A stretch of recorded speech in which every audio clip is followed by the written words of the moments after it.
어떤 분이 운전을 하다가 이 조속사고가 났는데 이 본인이 잘못한 것이 아니라 상대방이 이제 끼어들기를 하면서 이제 사고가 났습니다. 그런데 이 상대방 차가 이제 고급 이제 외제차입니다. 보통 접촉사고가 나면 이 상대방이 잘못을 했다 할지라도 이 100% 상대방 과실로 한 것이 아니라 9대1 아니면 8대2 정도로 이제 그렇게 계산을 합니다. 그런데 이 사람은 아무런 잘못도 없는데 이제 외제차와 이 접촉사고가 나는 바람에 9대1로 계산을 해도 이 사고 처리 비용이 많이 나오고 이제 보험료가 크게 이제 인상이 이제 되게 됩니다. 어떤 사람은 이제 퇴근해서 이제 집 근처에 왔는데 이 술 취한 사람이 시비를 거는 겁니다. 그래서 이제 무시하고 지나가려고 하는데 다짜고짜로 달려드는 겁니다. 이 사람은 술 취한 사람에게 벗어나려고 이제 몸싸움을 하는 과정에서 이제 이 술 취한 사람이 이제 쓰러졌습니다. 그런 후에 집에 돌아왔는데 다음 날 경찰에서 이제 출두하라고 이제 연락이 온 겁니다. 이 폭행으로 이제 고소를 이제 당한 겁니다. 그래서 이 사람은 이 경찰서에 몇 번 출두를 하고 또 그 상대방 치료비를 또 이제 물어주는 일이 이제 있었습니다. 우리가 살다 보면 이 상대방이 이제 악하게 나오는 바람에 이제 방어를 하려고 하다 보면 남들이 볼 때 우리도 같이 나쁜 사람으로 여겨지는 경우가 있습니다. 다윗이 이제 이런 경우를 많이 겪었습니다. 그는 의롭고 선하고 믿음으로 살려고 하는데 사울과 많은 악한 자들이 다윗을 미워하고 음모를 꾸미고 죽이려고 했습니다. 다윗은 그들을 피하고 또 방어를 하다 보니까 다른 사람들이 볼 때 이 다윗도 악한 사람으로 이제 여겨질 수 있는 겁니다. 이 다윗이 가장 염려하는 것은 하나님 여호와 하나님도 자기를 악한 사람들과 같은 부류로 여기지 않을까 하는 것을 이제 염려하는 겁니다. 그러니까 악한 사람들이 막 다윗을 죽이려고 그래, 막 음모를 꾸미고 다윗은 이제 거기를 방어를 하다 보니까 막 이제 이렇게 다른 사람이 볼 때는 이제 다윗도 지금 뭐 같은 이제 나쁜 사람이다 이렇게 막 볼 수 있는 거예요. 근데 이러는 과정에서 다윗이 제일 염려하는 것은 하나님도 나를 그렇게 이 악한 부류의 어떤 사람으로 보지 않을까 하는 것을 염려합니다. 이 시간 살펴볼 이제 시편 28편은 이 다윗이 이제 이런 문제를 가지고 하나님께 간절히 기도하는 내용입니다. 시편 28편은 세 부분으로 나눌 수 있는데 1절에서 4절까지는 다윗이 간절하게 이제 기도하는 내용이고 5절은 하나님께서 이제 악한 자를 심판하신다는 선언이고 6절에서 이제 9절까지는 기도에 응답해 주시는 하나님을 찬양하는 내용입니다. 먼저 이 다윗의 간절한 이제 기도입니다. 1절, 2절을 우리 같이 한번 읽어보겠습니다. 여호와여 내가 주께 부르짖으오니 나의 반석이여 내게 길을 막지 마소서. 주께서 내게 잠잠하시면 내가 무덤에 내려가는 자와 같을까 하나이다. 내가 주의 성소를 향하여 나의 손을 들고 주께 부르짖을 때 나의 간구하는 소리를 들으소서. 이 부인들이 익숙하고 또 잘하는 것 중에 하나가 김치를 담는 겁니다. 그런데 이 김치를 맛있게 담그는 것은 쉽지 않습니다. 그와 같이 믿는 자들에게 익숙하고 잘하는 것 중에 하나가 이제 기도입니다. 그런데 이 기도를 제대로 하는 것이 어렵습니다. 방금 읽은 말씀은 이 다윗의 기도입니다. 그는 기도를 잘한다고 볼 수 있는데 어떻게 기도를 하고 있습니까? 1절을 보면 여호와여 내가 주께 부르짖으오니 내게 길을 막지 마소서 하는데 이 다윗은 기도를 잘하는 사람임에도 불구하고 하나님이 길을 막고 듣지 않는 것처럼 기도하면서 답답함과 또 오랫동안 응답이 없는 그런 경우가 있었다는 겁니다. 우리도 기도하면서 하나님이 길을 막고 듣지 않는 것처럼 느껴질 때가 있습니다. 우리의 기도가 허공에서 외치는 것 같고 어려운 상황이 조금 더 나아지지 않는 겁니다. 기도하는데 뭐 내가 지금 이렇게 혼자서 막 허공에 외치는 것 같아요. 그리고 오랫동안 기도했는데 상황이 전혀 나아지지 않는 걸 느낄 때가 있습니다. 기도할 때 우리에게만 이런 답답함이 있었던 것이 아니라 다윗, 참 기도를 잘하는 이 믿음의 사람이 다윗에게도 이런 답답함이 있었다는 겁니다. 그래서 이런 답답함이 있을 때 이게 뭐 나의 문제거나 이게 뭐 이상한 게 아니라는 거예요. 이 다윗도 하나님 마치 귀를 막고서 안 듣는 것처럼 그래서 막 답답해하는 이제 그런 적이 많이 있었다는 거예요. 그래서 우리의 기도가 이렇게 우리가 기도하고 하는데도 이런 답답함이 있는 게 이상한 게 아니라는 겁니다. 다윗은 또 무엇이라고 이제 말하는가 하면 주께서 내게 잠잠하시면 내가 무덤에 내려가는 자와 같다고 합니다. 다윗에게 이 하나님의 침묵은 곧 자신의 죽음과 같다는 겁니다. 다윗이 하나님께 기도하는데 응답이 없으면 너무나 이렇게 답답해하고 절망하고 아무것도 할 수 없다는 겁니다. 만약에 다윗이 힘 있는 사람이나 재산이나 자신의 능력을 같이 이제 의지했다면 이러지 않았다는 겁니다. 하나님이 응답하지 않으면 힘 있는 사람이나 다른 것을 통해서 어려움을 해결하려고 했을 것이기 때문입니다. 그러니까 이 다윗이 이제 기도를 하면서도 힘 있는 사람, 또 뭐 자신의 어떤 재산이나 이런 걸 의지했으면 이렇게 기도하면서 막 이렇게 답답함 이런 걸 덜 느꼈을 거라는 거예요. 그러니까 그 어려움이 해결이 안 되면 바로 자기가 이제 의지하는 거, 힘 있는 사람에게 도움을 청하든지 뭐 자기가 가진 거 의지한다든지 그렇게 했을 것이기 때문입니다. 하나님과 이 다른 것의 양다리를 거치고 있는 사람은 기도 응답이 없어도 별로 답답해하지 않습니다. 뭐 응답이 안 되면, 기도에서 안 되면 그냥 내가 의지하는 거, 그걸 이렇게 바로 이렇게 그걸 통해서 어려움을 해결하려고 할 것이기 때문입니다.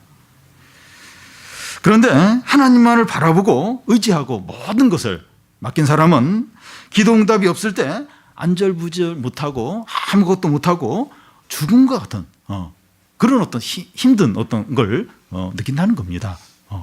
근데 기도하는데 너무 힘든 거예요. 이게 너무 힘들고 답답하고 속상하고 이 사람은 제대로 기도를 하는 거예요. 이게 하나님만 의지하니까 이런 답답함, 안절부절 못하고 막 초조해하고 이제 그렇게 한다는 겁니다. 그런데 이렇게 신자고 또 기도를 한다고 하는데 기도하는데 답답함이 없어요. 답답함이 없어요. 힘든 게 없어요. 왜냐하면 하나님 말고 다른 걸 같이 의지하고 있으니까 하나님이 안 들어주셔? 나 그럼 이렇게 하지 뭐. 그러니까 기도하면서 아무 답답함이 없는 거예요. 왜냐하면 하나님만 바라보는 게 아니고 하나님을 의지하는 게 아니라 하나님 말고도 다른 걸 많이 이렇게 의지하고 있기 때문에 그런 답답함이 없다는 겁니다. 근데 진짜 하나님만 의지하는 사람, 하나님을 바라보는 사람, 이 사람은 초조한 거예요. 그래서 막 답답하고 힘든 거예요. 그게 이제 당연하다는 겁니다. 여러분, 이 기도의 바른 자세는 다윗처럼 하나님만 바라보고 하나님만 의지하고 모든 것을 하나님께 맡기는 겁니다. 물론 우리가 해야 할 것은 이제 해야 하지만 우리가 진정 바라보고 의지해야 할 분은 하나님 한 분입니다. 우리가 하나님 한 분만 바라보고 의지함으로 힘들어하고 답답해하고 절망해하는 것은 당연하고 좋은 겁니다. 나에게 뭐가 문제가 있는 건가? 왜 하나님께 문제가 있는 건가? 왜 신앙생활을 하는데, 이 기도하는데 왜 이렇게 힘들까? 왜 이렇게 답답할까? 이게 제대로 지금 기도를 하고 있는 거고 당연하다는 겁니다. 다윗이 그런 거예요. 하나님이 이렇게 잠잠하시면 내가 이 무덤에 들어가는 자와 같다는 겁니다. 내가 지금 이 죽을 맛이라는 거예요. 죽을 맛. 내가 죽는 것과 같다는 겁니다. 그래서 우리가 이렇게 기도하고 하나님 의지하며 신앙생활하는 게 이렇다면 그게 이상한 게 아니라는 거예요. 제대로 지금 기도를 하고 있다는 겁니다. 절대로 헛되지 않다는 겁니다. 제대로 이제 기도를 하는 것이기 때문에 절대로 그런 초조함과 답답함이 끝까지 가지 않는다는 거예요. 하나님께서 그 기도에 응답하실 때가 반드시 온다는 겁니다. 또한 다윗은 어떻게 기도하고 있습니까? 2절에 보면 내가 주의 지성소를 향하여 나의 손을 들고 주께 부르짖을 때 나의 간구하는 소리를 들어달라고 합니다. 여기 지성소는 성전을 가리킵니다. 이 성전은 이제 하나님이 이스라엘 백성들 가운데 이제 함께 하신다 하는 그런 상징적인 이제 장소입니다. 그래서 기도할 때 성전에 와서 기도하든지 아니면 이 성전을 향해서 기도할 때 그 기도가 훨씬 효과적으로 하나님께 상달이 된다는 겁니다. 그래서 다니엘도 이렇게 하루에 이제 몇 번씩 그 성전을 향해서 창문을 열고 이렇게 하나님께 기도를 이제 했습니다. 그 포로로 끌려간 그 바벨론에서 하루에 3번씩 이제 이렇게 그 성전을 향해서 그쪽 방향으로 창문을 열고 기도를 했습니다. 그러니까 그 성전에 와서 기도를 하든지 아니면 성전을 향해서 기도할 때 더 효과적으로 그 기도가 하나님께 상달이 된다는 겁니다. 이것이 우리에게 어떻게 이제 적용이 될 수 있습니까? 이렇게 성전에 와서 기도한다, 또 성전을 향해서 기도한다. 우리에게 이제 어떻게 적용이 됩니까? 우리가 기도할 때 집에서도 기도할 수 있는데 교회에 와서 기도하면 기도가 더 잘 되고 또 바로 기도하는 것보다 말씀을 묵상하거나 말씀을 들은 후에 기도하면 훨씬 기도가 잘 되고 기도를 언제나 어디서나 이제 할 수 있지만 따로 시간을 내어서 조용한 곳에서 기도를 할 때 그 기도가 훨씬 효과적으로 하나님께 상달이 되는 것을 이제 보게 됩니다. 그 2절을 다시 보면 이 나의 손을 들고 하는데 여기 손을 든다고 하는 것은 이제 하나님께 뭔가를 이렇게 달라고 이렇게 간절하게 기도하는 그런 어떤 모습을 이제 보여줍니다. 그 다른 교회 보면 이제 합심 기도를 이제 하면서 인도하는 분이 이제 기도를 이제 시키면서 이제 손을 들고 우리 주여 삼창하고서 이제 기도하자고 이제 그러는 경우들이 있습니다. 저는 이제 이렇게 막 주여 삼창 이렇게 주여 주여 이렇게 하는 게 좀 어색해요. 그리고 조금 어떤 부담, 약간 거부감이랄까 그런 게 좀 저에게 있습니다. 그러니까 형식적으로 아무 생각 없이 막 이제 할 때는 사실은 안 하는 게 더 좋지 않나 이제 생각이 됩니다. 그런데 진짜 간절함으로 이렇게 손을 들고 쭉 이렇게 한다면 그 좋은 겁니다. 어떤 자신의 간절함을 이제 그런 식으로 이제 표현을 하는 거니까 이제 좋다고 볼 수 있습니다. 그래서 기도할 때 우리의 간절함과 이 절박함을 온몸으로 표현하며 기도를 하라는 겁니다. 두 손을 들고 그냥 이렇게 기도할 수도 있는데 두 손을 들고 기도할 수 있고 또 무릎 꿇고 기도할 수 있고 그냥 앉아서 그냥 책상다리 하고서 기도할 수도 있는데 무릎 꿇고 기도할 수도 있고 큰 소리를 내며 기도할 수도 있고 울면서 기도할 수 있고 금식하며 기도할 수 있습니다. 자신의 절박함을 이제 이렇게 표현하기 위해서 이런 식으로 그냥 기도할 수 있는데 큰 소리로 기도할 수도 있고 막 울면서 기도할 수도 금식하며 기도할 수도 있고 무릎 꿇으면서 기도할 수 이제 있습니다. 어떤 방식이든지 자신의 이제 간절함과 절박함을 이제 표현을 이제 하는 게 좋다는 겁니다. 구약 시대에는 옷을 찢고 죄를 뒤집어 쓰고 금식하며 기도를 했고 이 바리새인과 세리의 그 기도에 보면 세리는 가슴을 치면서 주여 불쌍히 여겨달라고 가슴을 치면서 기도를 했고 한나는 너무 이 마음이 아팠지만 그 입으로 이제 이렇게 소리도 내지 않고 입술만 이렇게 움직이면서 그런 간절함으로 기도를 했습니다. 그래서 우리는 기도할 때 어떻게 기도를 하는 것이 우리의 간절함과 절박함을 잘 나타내고 또 기도가 하나님께 상달되기에 효과적인가 하는 것을 생각하고 그렇게 기도를 하라는 겁니다. 어떻게 하면 나의 절박함과 간절함을 가장 잘 나타낼 수 있을까? 그래서 뭐 필요하면 손을 들고 뭐 소리를 크게 내면서 울면서 자신의 절박함을 표현을 하고 어떻게 하면 가장 효과적으로 내 기도가 하나님께 상달될 수 있을까? 집에 있는 것보다는 교회 와서 기도하는 게 그리고 그냥 기도하는 것보다는 성경을 읽고 또 이렇게 말씀을 듣고 그래서 어떻게 하면 더 이 기도가 하나님께 잘 효과적으로 상달될 수 있을까? 그런 식으로 기도를 하라는 겁니다. 그리고 자신의 어떤 절박함들, 간절함을 어떻게 하면 내가 좀 그걸 표현할 수 있을까? 하면서 그걸 다 표현하면서 기도를 이제 하라는 겁니다. 다윗이 간절함으로 이제 무슨 기도를 이제 합니까? 3절, 4절을 우리 같이 한번 읽어보겠습니다. 악인과 악을 행하는 자들과 함께 나를 끌어내지 마옵소서. 그들이 그 이웃에게 화평을 말하나 그들의 마음에는 악독이 있나이다. 그들이 하는 일과 그들의 행위가 악한 대로 갚으시며 그들의 손이 지은 대로 그들에게 갚아 그 마땅히 받을 것으로 그들에게 갚으소서. 이 악인과 악을 행하는 자들과 함께 나를 끌어내지 마소서 이제 하는데 이것은 자기를 악인과 함께 심판하지 말아 달라는 것입니다. 다시 말해서 자기를 악인들과 도매금으로 넘기지 말아 달라는 겁니다. 왜냐하면 그들이 어떤 자인가 하면 입으로는 화평을 말하지만 그들의 마음 안에는 악독이 있기 때문입니다. 이 다윗을 대적한 사울왕은 무슨 일을 할 때마다 내가 여호와 이름으로 맹세하노니 이러면서 이제 했습니다. 그의 입에는 항상 평화를 이야기했지만 그의 마음에는 악독이 가득했습니다. 이 세상의 악한 자들을 보면 입으로는 평화와 정의를 말하지만 그들의 마음속에는 거짓과 불의와 탐욕이 가득합니다.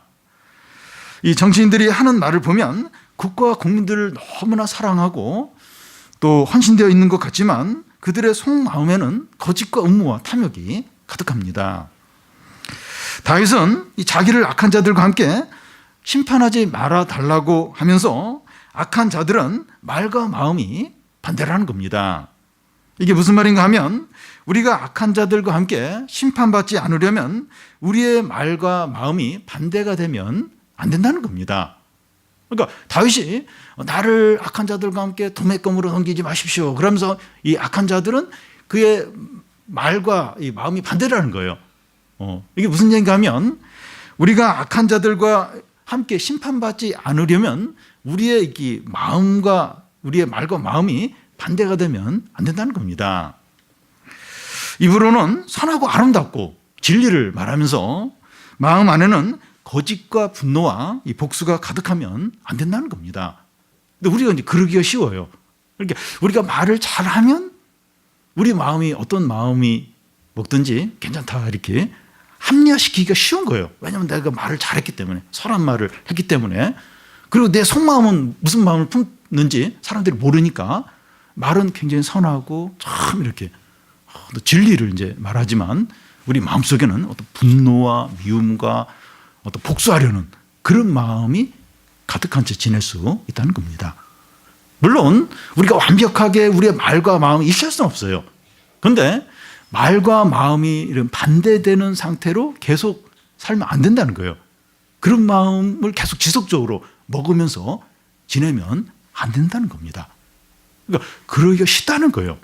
우리가 선한 말을 하고 좋은 말을 했기 때문에 내 마음이 막 복수와 분노와 이제 그런 게 가득해도 그냥 이렇게 그런 상태로 계속해서 지낼 수 있다는 걸, 그렇게 하면 망할 수 있다는 거예요. 이 악한 자들과 함께 망할 수 있다는 겁니다. 그리고 이 다윗은 이 악한 자들을 심판해 달라고 하나님께 요청을 합니다. 그는 사울 왕이나 여러 대적들을 자기가 직접 복수하려고 하지 않고 하나님께 맡기고 있습니다. 그리고 그는 자기가 하나님의 위치에서 악한 자들을 심판하지 않고 하나님께서 심판하도록 하고 있습니다. 그걸 어떻게 알 수 있는가 하면 4절에 이제 보면 그들이 하는 일과 그들의 행위가 악한 대로 갚으시며 그들의 손이 지은 대로 갚아달라고 이제 하고 있습니다. 다윗은 이 자기가 그들로부터 이런저런 일을 당했기 때문에 이 복수해달라 하는 것이 아니라 그들이 행한 것을 하나님께서 판단해서 갚아달라고 이제 말합니다. 그러니까 하나님, 내가 이런 억울한 일을 당했습니다. 하나님이 이거 다 이렇게 복수해 주세요. 내가 너무 힘드니까 하나님 복수해 주세요. 그렇게 말하는 것이 아니라 하나님이 그걸 다 보시고 하나님이 판단하셔서 갚아달라고 말하고 있다는 겁니다. 다윗은 이 당한 것이 너무나 이제 억울한데 하나님이 보실 때 그게 죄가 되지 않으면 그냥 넘어갈 수도 있다는 겁니다. 그러니까 우리는 이제 그렇게 하기가 쉬워요. 내가 지금 억울한 일을 당하고 내가 너무 힘들고, 그래서 하나님이 내가 지금 힘드니까 다 갚아주세요. 원수 갚아주세요. 그렇게 하기가 쉬운데 다윗은 그렇게 하는 게 아니라 하나님이 이거 다 보셨다는 거예요. 이 악한 자들이 행한 거 보셨으니까 하나님이 판단하셔서 그게 악이라면, 죄라면 갚아달라고 하는 겁니다. 나는 억울하고 힘든데 하나님 보실 때 그게 악이 아니라면 그냥 넘어갈 수도 있다는 거예요. 그건 하나님이 판단하실 일이라고 말하고 있는 겁니다. 다윗은 자기가 악한 자들을 비판하는 것이 아니라 하나님께 다 맡기고 있습니다. 그런데 하나님께서 악한 자들을 판단하셔서 갚아달라고 기도를 하고 있다는 겁니다. 그러니까 그건 기도를 해요. 하나님 갚아달라고. 내가 지금 너무 억울하다고. 내가 지금 너무 많이 불의한 일을 당했다고. 하나님께 갚아달라고 기도를 합니다. 이 사울왕에 대해서 다윗은 그렇게 했어요. 2번이나 죽일 기회가 있습니다. 그러니까 다윗이 판단하면 당연히 이 사울왕을 죽이는 게 맞아요. 옳습니다. 왜냐하면 사울왕이 내가 죄가 없는데 계속해서 죽이려고 지금 쫓아다니니까 이렇게 좋은 기회가 왔기 때문에 이 다윗이 이제 하나님 입장에 딱 있으면, 위치에 있다면 얼마든지 사울을 죽일 수 있었습니다. 근데 그렇게 안 하는 거예요. 이 사울왕이 그런 악을 저질렀으면 하나님께서 어떤 식으로도 이제 이렇게 벌을 내리실 거라는 거예요. 나는 하나님의 기름 부은 자를 내 손으로 죽이지 않겠다고 하면서 하나님이 다 이런 부분에 판단하시고 갚아주기를 이제 기도를 했습니다. 그러니까 다윗은 진짜 그렇게 기도를 했어요. 그러니까 자기가 복수하려고 하지도 않았고, 또 하나님께 복수해달라고 그렇게 하지도 않았고, 이제 하나님이 이걸 다 보셨으니까 하나님 판단하셔서 갚아달라고 그걸 간절하게 하나님께 여러 번에 걸쳐서 기도를 했습니다. 우리가 악한 자들을 비판하고 복수하려고 해서는 안 되지만 하나님께 그들을 판단해서 갚아달라고 기도할 수 있습니다. 우리가 삶을 살면서 참 그런 일이 너무나 많아요. 너무 억울해요. 이 부당한 일을 이제 당했습니다. 아주 불의한 악한 그런 일을 우리가 당합니다. 그럴 때 우리가 이렇게 복수하고 싶어요. 직접 복수하고 싶고, 그리고 우리가 하나님 그 위치에서 비판하고 이제 그러기 쉬워요. 근데 그 두 가지 다 하지 말라는 거예요. 두 가지 다 하지 말고 복수도 하나님께 맡기고 진정한 어떤 판단도 하나님께 맡기라는 겁니다. 근데 너무 힘들어요. 너무 억울해요. 그러면 그럴수록 더 간절하게 하나님께 기도를 하는 겁니다. 하나님 이거 다 아십니다. 다 보셨습니다. 하나님 보실 때 그 악이라면, 죄라면 하나님께서 갚아주십시오. 그러면서 하나님께 이제 다 그걸 이제 맡기라는 겁니다. 이게 이제 우리가 해야 될 일이에요. 이게 이렇게 하는 게 이제 옳다는 겁니다. 이런 기도에 하나님이 어떻게 하십니까? 5절을 우리 같이 한번 읽어보겠습니다. 그들은 여호와께서 행하신 일과 손으로 지으신 것을 생각하지 아니하므로 여호와께서 그들을 파괴하고 건설하지 아니하시리로다. 다윗은 이 악한 자들을 자기가 판단하지 않고 하나님의 판단에 맡겼습니다. 하나님이 그들을 판단하시는데 악한 것이 있으면 어떻게 하십니까? 5절 이제 그 끝부분에 보면 그들을 파괴하시고 건설하지 않는다는 겁니다. 이 용어는 건축에 관련된 용어입니다. 교회 뒤편 그 중국동에 보면 계속해서 이 재건축을 이제 하고 있습니다. 어떤 집이 이제 재건축하기로 결정이 되면 이사를 가요. 집이 이제 텅 비게 되고 이제 포크레인이 와서 그 집을 이제 부수기 시작합니다. 근데 형체가 없을 정도로 아주 시멘트 조각만 남도록 철저하게 부숩니다. 또 이렇게 그 시멘트 안에 있는 철근을 또 이렇게 분리하게 해서, 그러니까 철저히. 그래서 이 시멘트 조각밖에 안 남습니다. 하나님께서 악인들을 이제 판단하시는데 악한 것이 있으면 이렇게 철저하게 파괴를 하신다는 겁니다. 그런데 악한 자들이 이제 하나님께 철저하게 심판받는 원인이 이제 악한 것인데, 여기서 악한 게 뭘까요? 5절 앞에 보면 그들은 여호와께서 행하신 일과 손으로 지으신 것을 생각하지 않았기 때문입니다. 이 사람들이, 이 악한 자들이 그 철저하게 파괴되는 그 원인이 뭔가 하면, 그게 악한 건데, 악한 게 뭔가 하면 하나님이 행하신 것, 하나님이 지으신 것들을 생각하지 않는다는 겁니다. 무슨 말인가 하면 세상 만물과 그들의 삶과 하나님의 백성 가운데 하나님께서 행하신 일들이 너무나도 많습니다. 하나님께서 모든 것을 다 행하셨다고 할 수 있습니다. 그러니까 눈에 보이는 건 모든 것, 사람들의 삶의 모든 것, 하나님의 백성에 일어나는 모든 일이 하나님이 다 행하신 일들입니다.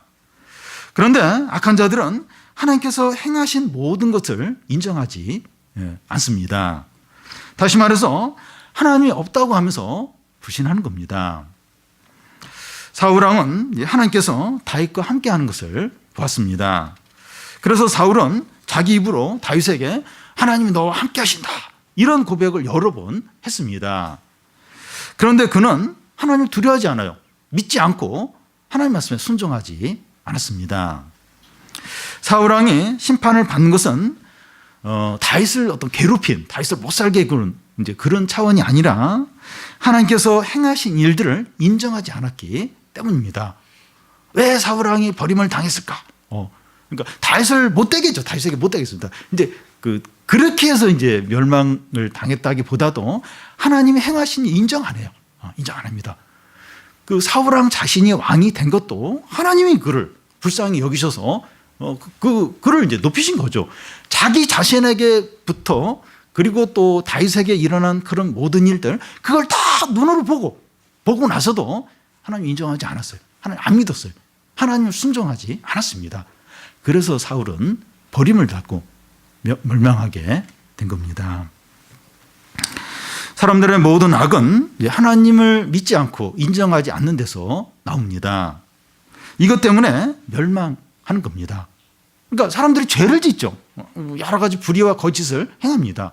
그러니까 하나님을 인정하지 않은 거기서부터 이제 모든 죄들이 나오는 거죠. 반대로 이 성도들은 어떤 자입니까? 세상과 다른 사람들의 삶과 자기 생활 가운데서 하나님께서 일하신 것을 깨닫는 것입니다. 그러니까 새나 꽃이나 이 자연을 바라보면서, 또 이 사회에 일어나는 여러 일들을 통해서, 또 자신의 삶 가운데 일어나는 일을 통해서, 또 다른 성도들 가운데 일어나는 그런 걸 보면서 하나님이 일하시는 어떤 하나님의 섭리, 이런 걸 이제 깨닫는 자들입니다. 그래서 하나님을 경외해요.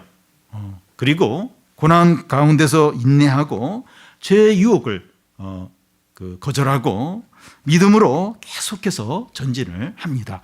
왜냐하면 모든 걸 통해서 하나님을 느끼는 거예요. 하나님의 섭리와 손길을 느끼면서 하나님을 경외해요. 그러면서 이제 어려움도 이기고 유혹도 이기고 계속해서 믿음으로 나아가죠. 왜냐하면 하나님이 느껴지는 거예요. 하나님이 너무 생생하게 경험이 되는 겁니다. 그러니까 계속해서 하나님을 신뢰하면서 이렇게 믿음으로 계속해서 나아가는 거죠. 악인과 의인 혹은 불신자와 신자의 차이는 하나님이 행하신 것을 깨닫느냐 깨닫지 못하느냐 하는 차이입니다. 우리가 살면서 하나님의 섭리와 하나님의 손길과 하나님의 인도하심과 또 하나님의 구속 사역을 깨닫지 못한다면 우리는 악인이나 불신자와 같이 살게 됩니다. 하나님이 계속 이렇게 일을 하세요. 하나님이 인도하십니다. 하나님이 또 이렇게 자신의 어떤 구속 사역을 이루시기 위해서 하나님 계속해서 어떤 일들을 하시는데 그걸 이렇게 깨닫지 못한다. 그러면 이 악인이나 또 이렇게 불신자처럼 살게 됩니다. 개와 돼지처럼 살게 되는 겁니다. 결국 망하고 모든 것을 잃게 됩니다. 악인이 그렇다는 거. 악인이 하나님이 행하신 그런 것도 모르고 하나님도 인정하지 않고, 근데 우리가 그렇게 산다면 악인처럼 망하게 되고 모든 걸 잃게 된다는 겁니다. 그래서 우리가 이렇게 이 삶을 통해서, 우리의 삶을 통해서 이렇게 하나님이 어떤 일하신 것, 하나님의 섭리, 하나님의 인도하심, 하나님 살아계심, 그걸 이렇게 느껴야 돼요. 느낄 수 있어야 됩니다. 그걸 이렇게 깨달을 수 있어야 돼요. 그래야 이렇게 유혹도 이기고 또 이렇게 믿음으로 살고 그러면서 이제 계속해서 하나님의 어떤 은혜와 축복을 누리면서 살게 되는 거죠. 다윗의 기도가 응답되자 다윗은 어떻게 합니까? 6절, 7절을 우리 같이 한번 읽어보겠습니다. 여호와를 찬송하며 내 간구하는 소리를 들으심이라. 여호와는 나의 힘과 나의 방패이시니 내 마음이 그를 의지하여 도움을 얻었도다. 그러므로 내 마음이 크게 기뻐하며 내 노래로 그를 찬송하리로다. 여호와는 나의 힘과 나의 방패시니 내 마음이 그를 의지하여 도움을 얻었다고 합니다. 다윗은 고난과 위기와 대적들에게 에워싸여 있을 때 여호와 하나님을 자기의 힘과 방패로 삼으며 마음으로 하나님을 의지했습니다. 성도가 이렇게 하는 게 당연한데 실제로 이렇게 하는 게 어렵습니다. 주일날 임장로님이 사정이 있어서 이제 이렇게 오전에 못 오셔서 제가 기초교리반에 들어갔는데요. 어떤 집사님이 자신에게 이제 어려움이 닥치면 자기는 뭐 염려하고 걱정하고 또 막 이렇게 막 힘들어할 거 다 힘들어하고 나서 나중에 이제 이렇게 마지막으로 기도를 이제 한다고 하시면서 자기는 그 믿음이 참 없다고 그런 얘기를 했습니다. 근데 모든 사람이 다 그렇게 합니다. 우리는 어려움이 닥치면 걱정하고 또 원망하고 염려하고 두려움 가운데 쌓이면서 의지할 게 없나? 그걸 끝까지 찾습니다. 또 기도를 하더라도 원망하며 의심 가운데 기도를 이제 합니다. 이런 상황이 뭘 될까? 기도해도 뭐가 될까? 이러면서 굉장히 의심하면서 막 원망하면서 기도를 합니다. 입으로는 하나님은 나의 방패시고 또 힘이라고 말하지만 실제로 마음은 그렇게 의지를 하지 않습니다. 그러니까 입으로는 막 이러는데 마음은 실제로 의지하지 않을 때가 너무나도 이제 많습니다. 근데 우리에게 큰 어려움과 위기가 닥쳤을 때 하나님은 나의 힘과 방패시라고 고백하면서 마음으로 실제로 이제 의지하며 기도를 하는 겁니다. 그러니까 이렇게 하는 게 어려워요. 진짜 큰 위기와 어려움이 있는데 하나님은 나의 힘과 방패십니다 하면서 마음이 입만 그런 게 아니라 마음이 실제로 하나님 한 분만 의지하는 게 너무 어려운 거예요. 근데 그렇게 이제 의지하면서 다윗은 그렇게 기도를 했고 우리도 이제 그렇게 이제 기도를 해야 한다는 겁니다. 그렇게 해야 되죠. 그렇게. 근데 이러기가 너무나도 어렵다는 거예요. 걱정과 염려와 불평 가운데 계속 막 그러고 막 이렇게 잘 어디 풀릴 수 있는 그런 방법이 없을까? 그걸 끝까지 찾다가 그냥 마지막으로 기도를 한다든지 그러기가 쉽다는 거예요. 그리고 입으로는 뭐 하나님 그렇게 의지한다고 하는데 이제 마음은 실제로 의지를 안 하는. 그러기가 얼마나 쉬운지 모른다는 겁니다. 근데 그런 큰 위기와 고난 가운데서 하나님은 나의 힘과 방패십니다 하고 마음으로 진짜 하나님 의지하는 것. 그러면서 계속 기도를 하는 겁니다. 그렇게 기도할 때 그 기도가 어떻게 됩니까? 내 간구하는 소리를 들으시고 내 마음이 그를 의지하여 도움을 얻었다는 겁니다. 그런 간구를 하나님이 듣는다는 거예요. 좀 늦을지 몰라요. 좀 늦게 되더라도 하나님이 그 간구를 듣는다는 거예요.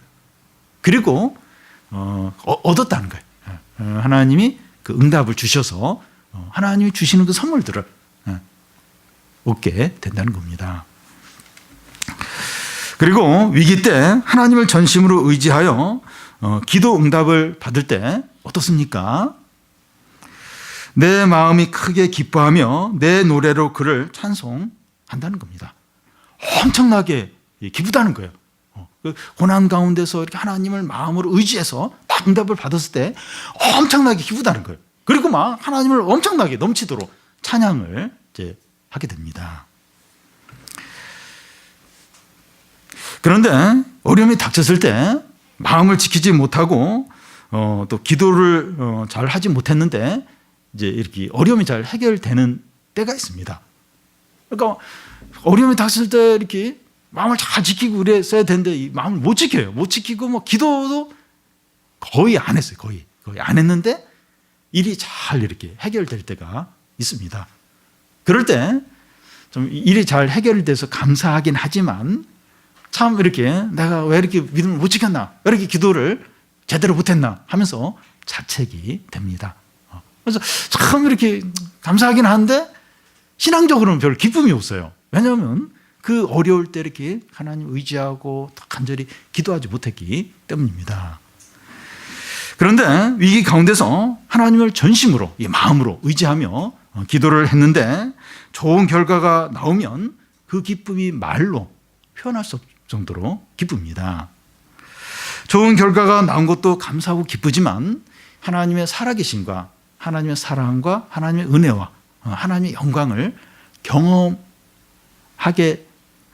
되니까 너무나도 기쁜 겁니다. 그러니까 여기 보면 큰 기쁨, 내가 노래로 하나님을 찬송하리라.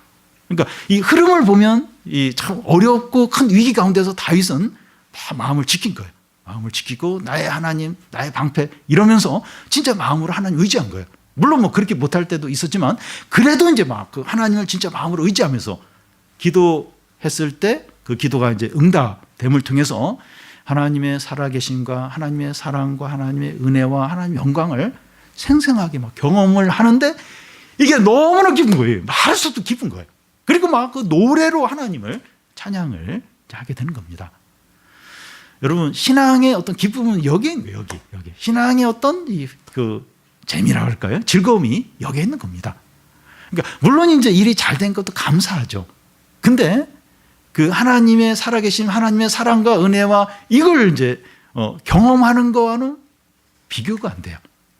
훨씬 더 큰 기쁨과 찬송이 넘치게 됩니다. 그래서 이게 일이 잘 이렇게 해결이 됐느냐, 이건 사실 그렇게 중요하지 않아요. 그러니까 기도를 안 하고 막 이렇게 헤맸는데도 일이 잘 될 수가 있어요. 그러니까 감사하죠. 근데 그때는 그 하나님을 경험하는 하나님의 어떤 은혜와 사랑을 경험하는 그건 잘 못 느껴요. 그냥 일이 잘 됐구나, 감사하다. 근데 더 중요한 건 그런 고난과 위기 가운데서 하나님 나의 방패시고 나의 힘이십니다. 그리고 고백하면서 마음으로도 실제로 하나님 의지하면서 마음을 지키고 계속 좀 기도를 했을 때 그때 응답받았을 때 그때가 진짜 기쁜 겁니다. 진짜 막 말할 수 없는 어떤 행복과 영광을 이제 누리게 되는 거죠. 왜냐하면 하나님을, 그걸 통해서 하나님을 더 생생하게 경험하게 되기 때문입니다. 그래서 이 신앙생활의 어떤 기쁨, 능력이 여기 있습니다. 여기. 일이 잘 되고 안 되고 그것보다 더 중요한 게 저는 그런 어려운 가운데서 믿음을 지키고 기도를 해서 하나님의 살아계신가 영광과 사랑을 경험하는, 누리는 여기에 이제 신앙의 진짜 어떤 능력과 기쁨이 있는 거죠. 다윗의 기도는 어디로 더 나아갑니까? 계속 기도가 점점 더 나아가고 있는데 8절 9절을 같이 한번 읽어보겠습니다. 여호와는 그들의 힘이시요 그의 기름 부음 받은 자들의 구원의 요새이시로다. 주의 백성을 구원하시며 주의 산업에 복을 주시고 또 그들의 목자가 되시어 영원토록 그들을 인도하소서. 여호와는 그들의 힘이시오 하는데 여기서 그들은 주의 백성을 가리킵니다. 다윗은 기도하기를 주의 백성을 구원하여 주시고 주의 산업에 복을 내려주시고 그들의 목자가 되셔서 영원토록 인도해 달라는 겁니다. 다윗은 개인적인 문제를 가지고 기도를 시작했지만 주의 백성의 구원과 축복과 유익을 위해서 기도를 하고 있습니다. 한나도 이제 아들을 위해서 이제 아들을 달라고 기도를 했지만 아들을 주시면 내가 하나님께 드리고 그러면서 하나님 나라를 위해서 기도하는 것을 볼 수 있습니다. 우리가 개인적인 유익만을 위해서 기도하는 것이 아니라 이 다른 사람의 유익과 교회와 하나님 나라를 위해서 기도를 해야 합니다. 그 이유가 뭔가 하면 하나님의 은혜와 사랑과 구원이 너무나도 크고 넘치기 때문입니다. 우리 자신만이 다 누리고 소유하기에는 너무나 풍성해요. 너무나도 크다는 겁니다.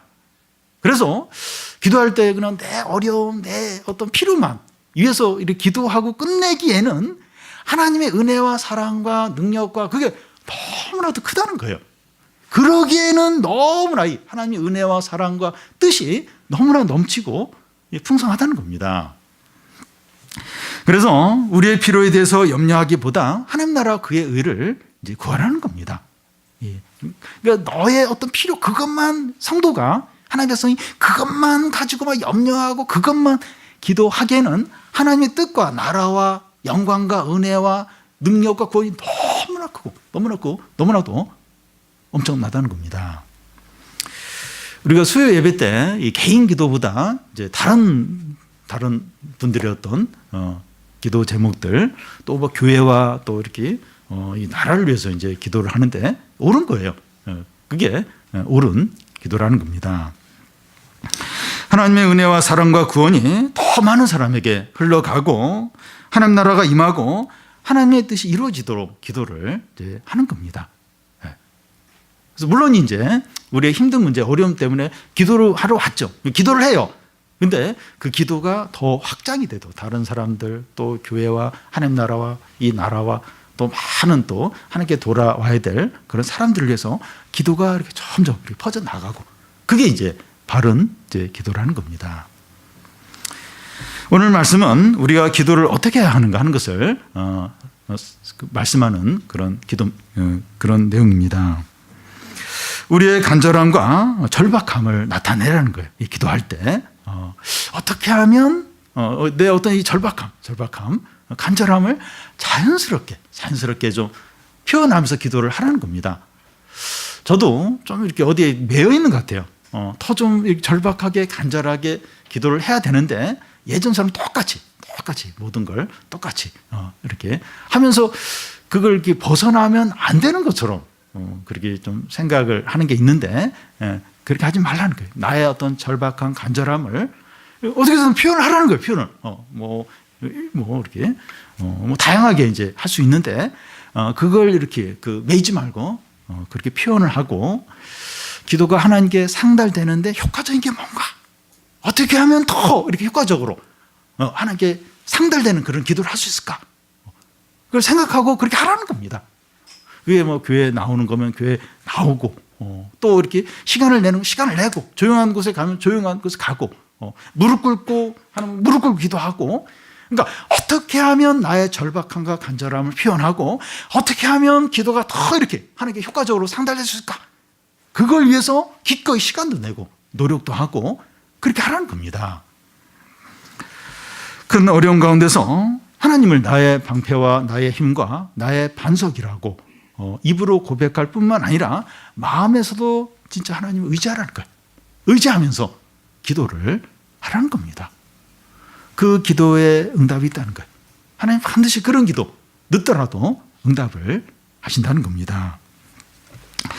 우리가 이제 이런 기도 응답을 통해서 큰 기쁨, 넘치는 기쁨을 누리고 또 하나님께 참 놀라운 찬양들, 또 넘치는 그런 찬양을 다 하는 우리 성도들이 되시기를 바랍니다.